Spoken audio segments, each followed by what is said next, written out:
The VWAP is one of the best trading indicators for determining intraday momentum.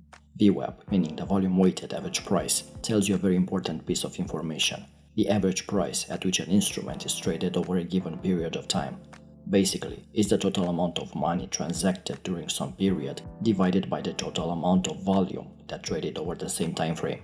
While VWAP is no holy grail, it's an effective instrument for differentiating between random, meaning choppy price action, and non-random, meaning trending behavior. That's why in today's video I will share how I use VWAP to time my entries, and I'll show you the precise pattern I search for when I'm day trading stocks. VWAP represents the market's true average price over the plotted length of time, most commonly a trading day, while the other popular technical indicators are displaying data based on the recent number of candles. The VWAP has a cumulative nature.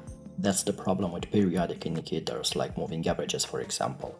Let's say you selected a 10 exponential moving average or a 20 SMA to trade with. Data from beyond the look-back period you've selected is no longer factored into the calculation, leaving you with an incomplete picture of the market.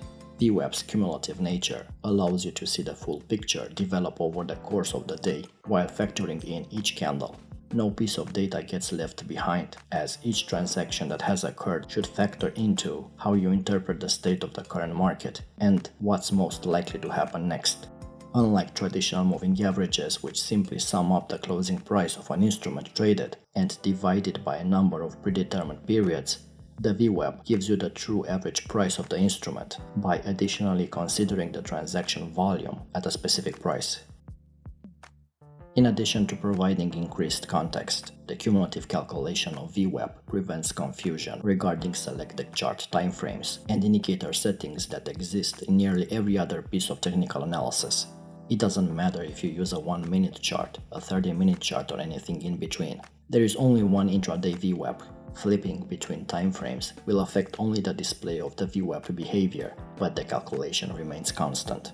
The same can be said for periodic indicators, where a 20-period moving average on a 1-minute chart will often look drastically different than it would with any other period, like the 5-minute chart.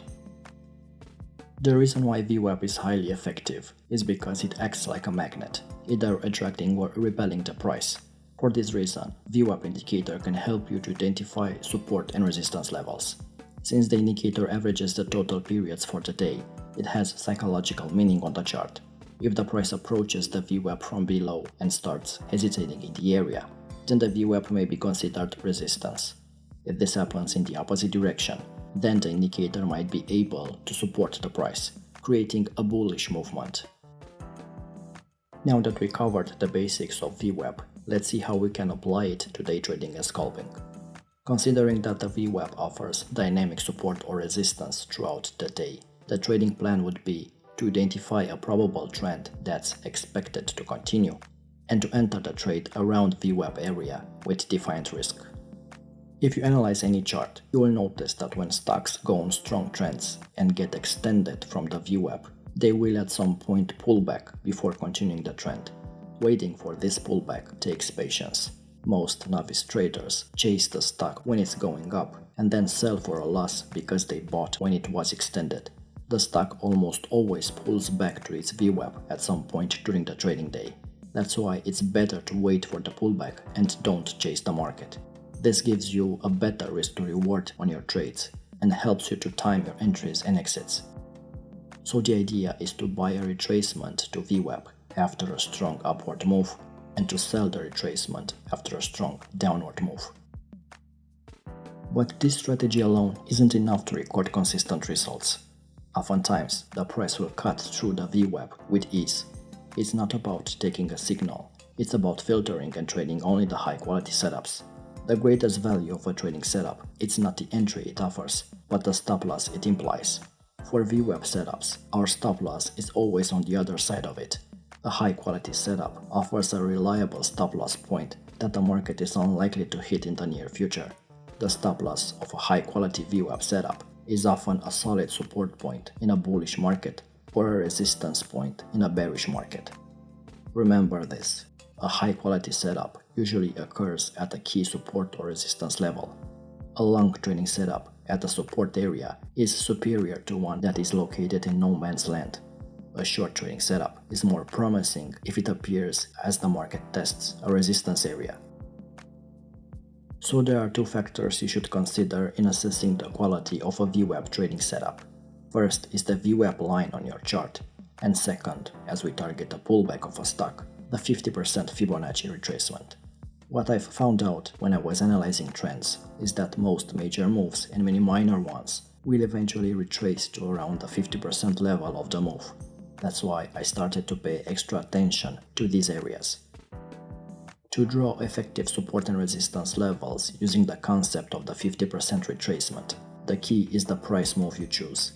The price move must be a strong one that has momentum on its side.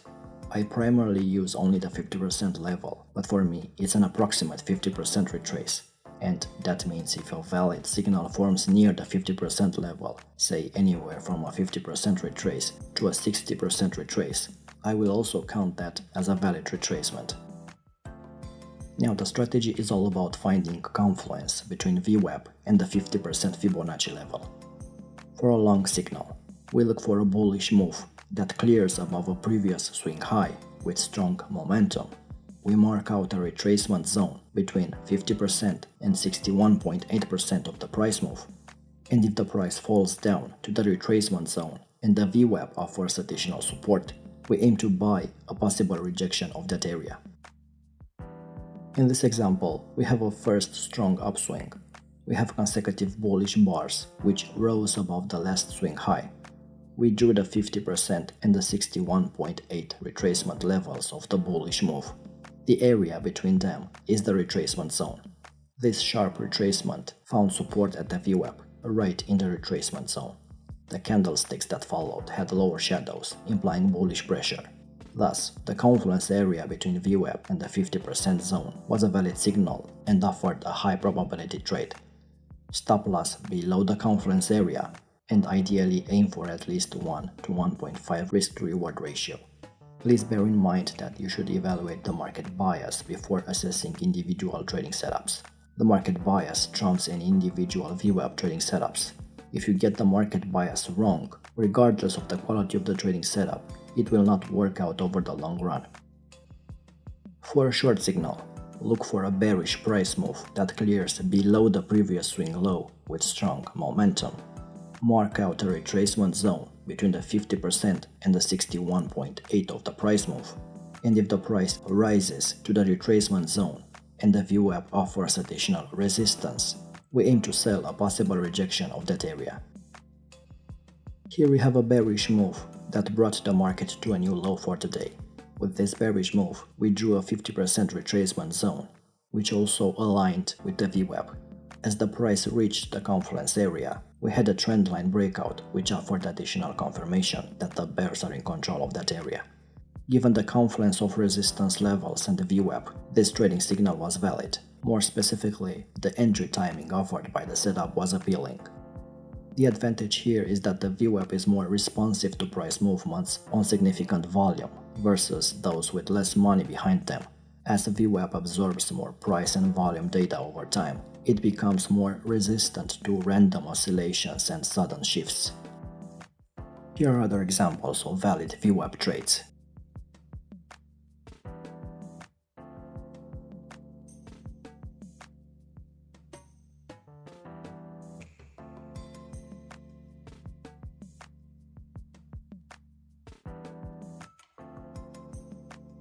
One of the reasons I prefer trading with VWAP is its ability to eliminate the noise that occurs throughout the trading session. Knowing the price at which a majority of the volume has traded makes it easier to evaluate a good level to buy or sell. Also remember that the best setups often appear together or close to one another. By looking for a confluence of patterns, we are able to identify the high-quality setups. The point is that when you find clusters of trading setups pointing in the same direction, you find quality. An additional tip is to focus trading this setup on large cap equities with sufficient average daily volume, typically familiar names that move smoothly and follow VWAP levels. Also avoid pre and post market and the first 15 minutes after the open. VWAP tends to be jumpy and unreliable during those periods, while it establishes itself. Remember to apply money management rules when trading based on the VWAP indicator, and it wouldn't hurt to look for additional confirmation signals from candlestick patterns, chart patterns, or other price action signals. As always, if you learned something new and found value, leave us a like to show your support, subscribe to our channel, and hit the bell icon to stay notified when we upload new videos. Until next time.